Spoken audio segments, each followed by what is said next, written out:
ನಮಸ್ಕಾರ ಸ್ನೇಹಿತರೆ, ಎಲ್ಲರೂ ಹೇಗಿದ್ದೀರಾ? ಸೊ ಏನಿದು ಅಂತ ನಿಮ್ಗೆ ಕನ್ಫ್ಯೂಸ್ ಆಗಿರ್ಬೋದು ಬಹುಶಃ. ನೋಡಿ, ಗೊತ್ತಾಗ್ತಾ ಇದೆಯಾ? ಹಾಗಾದ್ರೆ ಬನ್ನಿ, ಏನು ಹೇಗೆ ಮಾಡೋದನ್ನ ನೋಡೋಣ ಮುಂದೆ.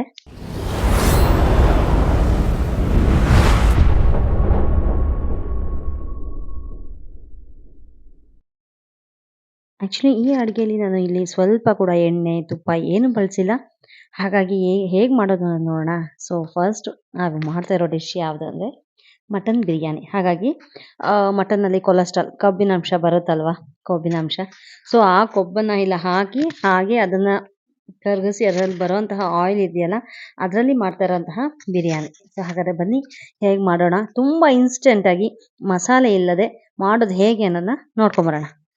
ಸೊ ಫಸ್ಟಿಗೆ ಬಿರಿಯಾನಿಗೆ ಏನೇನೆಲ್ಲ ಹಾಕಬೇಕು, ಮೊಗ್ಗು, ಪಲಾವ್ ಎಲೆ, ಚಕ್ಕೆ, ಲವಂಗ, ಏಲಕ್ಕಿ, ಸೊ ಏನು ಐಟಮ್ಸ್ ಎಲ್ಲ ಅದೆಲ್ಲ ಹಾಕಿ ನಾವೇನು ಎಣ್ಣೆ ಒಂದು ಜಿಡ್ಡಿನ ಅಂಶ ಬಿಟ್ಕೊಳ್ಳಿಕ್ಕೆ ಅಂತ ಹಾಕಿರ್ತೀವಲ್ಲ ಅದನ್ನು ಹಾಕಿ, ನೆಕ್ಸ್ಟಿಗೆ ಈರುಳ್ಳಿ. ನೀವು ಎಷ್ಟು ತೊಗೊತೀರಾ ಮಟನಿಗೆ ಆ ಕ್ವಾಂಟಿಟಿ ಮೇಲೆ ನೀವು ಯೂಸ್ ಮಾಡ್ಕೊಳ್ಳಿ ಈರುಳ್ಳಿನ. ಹಾಗೆ ಸ್ವಲ್ಪ ಅದು ಬ್ರೌನಿಷ್ ಆಗೋವರೆಗೂ ಫ್ರೈ ಮಾಡಿ.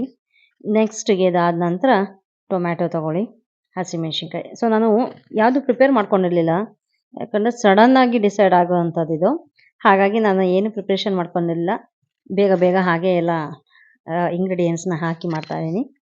ಸೊ ಸ್ವಲ್ಪ ಅರಿಶಿನ ಪುಡಿ, ಅಚ್ಚ ಖಾರದ ಪುಡಿ ಹಾಕಿ ಮಿಕ್ಸ್ ಮಾಡಿ, ಸ್ವಲ್ಪ ಸಾಲ್ಟ್ ಹಾಕಿ, ಸ್ವಲ್ಪ ಅದು ಟೊಮ್ಯಾಟೊ ರಸ ಎಲ್ಲ ಬಿಟ್ಕೊಳ್ಳೋವರೆಗೂ ಸ್ವಲ್ಪ ನೋಡಿ, ಅದೇ ಎಣ್ಣೆ ಜಿಡ್ಡಿನ ಅಂಶ ಬಿಟ್ಕೋತಾ ಇದೆ, ಸಾಲ್ಟ್ ಹಾಕಿ. ನೆಕ್ಸ್ಟಿಗೆ ಅದಕ್ಕೆ ಮೊಸರು ಹಾಕೋಣ.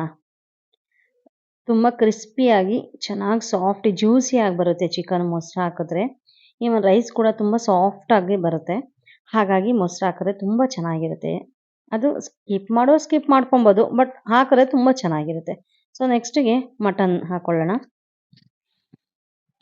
ಸೊ ನಾವು ಇಲ್ಲಿ 1 kg ಮಟನ್ ಯೂಸ್ ಮಾಡ್ತಾ ಇದ್ದೀವಿ. ಹಾಗಾಗಿ ನಾನು ಕುಕ್ಕರಲ್ಲೇ ಇನ್ಸ್ಟೆಂಟಾಗಿ ಮಾಡೋದ್ರಿಂದ ಕುಕ್ಕರಲ್ಲಿ ಯೂಸ್ ಮಾಡ್ತಾ ಇದ್ದೀನಿ. ಎಲ್ಲ ಮಿಕ್ಸ್ ಮಾಡಿಕೊಂಡು, ಸೊ ನೆಕ್ಸ್ಟಿಗೆ ಮನೇಲೇ ಮಾಡಿರುವಂತಹ ಶುಂಠಿ ಬೆಳ್ಳುಳ್ಳಿ ಪೇಸ್ಟ್ನ ಹಾಕ್ತಾ ಇದ್ದೀನಿ.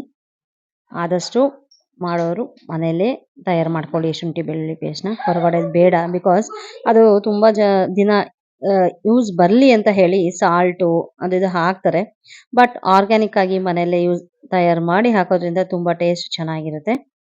ಹಾಗಾಗಿ ಅದೊಂದು ಸಜೆಷನ್ ನಿಮಗೆ. ಸೊ ಸಾಲ್ಟ್ ಹಾಕಿದ್ದೀವಿ. ಹಾಗೆ ಸ್ನೇಹಿತರೆ, ಯಾರೆಲ್ಲ ನನ್ನ ಚಾನಲ್ನ ಮೊದಲನೇ ಸತಿ ನೋಡ್ತಾ ಇದ್ದೀರಾ, ದಯವಿಟ್ಟು ನನ್ನ ಚಾನಲ್ ಸಬ್ಸ್ಕ್ರೈಬ್ ಮಾಡಿ.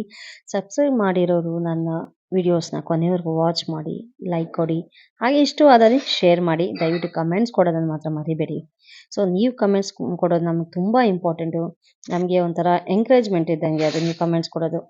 ಸೊ ಬನ್ನಿ ಹಾಗಾದರೆ ನೆಕ್ಸ್ಟಿಗೆ ಬಿರಿಯಾನಿಗೆ ಮನೇಲೇ ತಯಾರಿಸಿದಂತಹ ಬಿರಿಯಾನಿ ಪೌಡರ್ ಕೂಡ ಯೂಸ್ ಮಾಡಿದ್ದೀನಿ, ಇಲ್ಲಿ ಹಾಕಿದ್ದೀನಿ. ಸೊ ಹಾಕಿ ಎಲ್ಲ ಮಿಕ್ಸ್ ಮಾಡಿ ಕುದಿಲಿಕ್ಕೆ ಬಿಡಿ. ನಂತರ ಉಪ್ಪು ಖಾರ ಎಲ್ಲ ಟೇಸ್ಟ್ ಹಿಡ್ಕೊಂಡ್ಮೇಲೆ ನೀವು ಎಷ್ಟು ರೈಸ್ನ ಯೂಸ್ ಮಾಡ್ತೀರಾ, ಅಕ್ಕಿ ಹಾಕ್ತೀರಾ, ಅದ್ರ ಮೇಲೆ ಅಳತೆ ಪ್ರಕಾರ ತಗೊಳ್ಳಿ.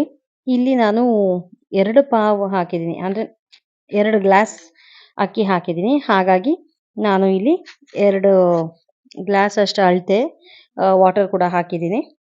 ನಿಮ್ಮ ಮನೆಯಲ್ಲಿ ಯಾವ ರೀತಿ ಅನುಸಾರವಾಗಿ ಹಾಕೊತೀರೋ ಸೊ ಹಾಗಾಗಿ ಹಾಕೊಳ್ಳಿ. ನಾನಿಲ್ಲಿ ನಾರ್ಮಲ್ ರೈಸ್, ಬುಲೆಟ್ ರೈಸೇ ತೊಗೊಂಡಿದ್ದೀನಿ. ಹಾಗಾಗಿ ಈ ರೈಸಲ್ಲಿ ಕೂಡ ತುಂಬ ಚೆನ್ನಾಗಿ ಬರುತ್ತೆ ಬಿರಿಯಾನಿ. ಒಂದ್ಸತಿ ಟ್ರೈ ಮಾಡಿ. ತುಂಬ ಇನ್ಸ್ಟೆಂಟಾಗಿ ಬೇಗ ಮಾಡ್ಬೋದು, ಮಸಾಲೆ ಇಲ್ದಲೇ ಇನ್ಸ್ಟೆಂಟಾಗಿ. ಆ್ಯಕ್ಚುಲಿ ಬ್ಯಾಚುಲರ್ಸ್ಗಂತೂ ತುಂಬ ಚೆನ್ನಾಗಿರುತ್ತೆ ಇದು ಇನ್ಸ್ಟೆಂಟಾಗಿ ಮಾಡೋವಂಥದ್ದು. ಹಾಗಾಗಿ ಇದು ಯಾವುದೇ ರೀತಿಯ ಕೆಮಿಕಲ್ಸ್ ಯೂಸ್ ಇಲ್ಲ, ಎಲ್ಲ ಆರ್ಗ್ಯಾನಿಕ್. ಅಟ್ ಲಾಸ್ಟಲ್ಲಿ ನಾವು ನಿಂಬೆ ರಸ ಯೂಸ್ ಮಾಡ್ತಾ ಇದ್ದೀವಿ, ಬಿಕಾಸ್ ಅಕ್ಕಿ ಉದ್ರಾಗಿ ಬರುತ್ತೆ ಅನ್ನ. ಸೊ ಹಾಗಾಗಿ ತುಂಬ ಚೆನ್ನಾಗಿರುತ್ತೆ ಅಂತ ಹೇಳಿ ನಿಂಬೆ ರಸ ಯೂಸ್ ಮಾಡ್ತಾ ಇದ್ದೀವಿ. ಸೊ ಅದಾದಮೇಲೆ 3 ವಿಷಲ್ ಕೂಗಿಸ್ಕೊಳ್ಳಿ. ಮಟನ್ ಹೇಗಿರುತ್ತೆ ಅದ್ರ ಮೇಲೆ ಡಿಪೆಂಡ್ ಆಗುತ್ತೆ ನೀವು ಎಷ್ಟು ವಿಷಲ್ ಕೂಗಿಸ್ಕೊಳ್ಳೋದು ಅಂತ ಹೇಳಿ. ಸೊ ನೋಡಿ ಎಷ್ಟು ಚೆನ್ನಾಗಿ ಬಂದಿದೆ ಅಂತ ಹೇಳಿ.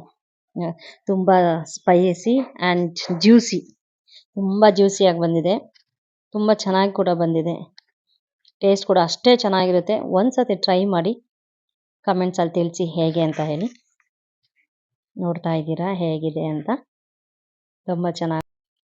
ಸೊ ಈ ಮೂಲಕ ಈ ವಿಡಿಯೋನ ನಾನು ಎಂಡ್ ಮಾಡ್ತಾ ಇದ್ದೀನಿ. ಥ್ಯಾಂಕ್ಸ್ ಫಾರ್ ವಾಚಿಂಗ್ ಸ್ನೇಹಿತರೆ.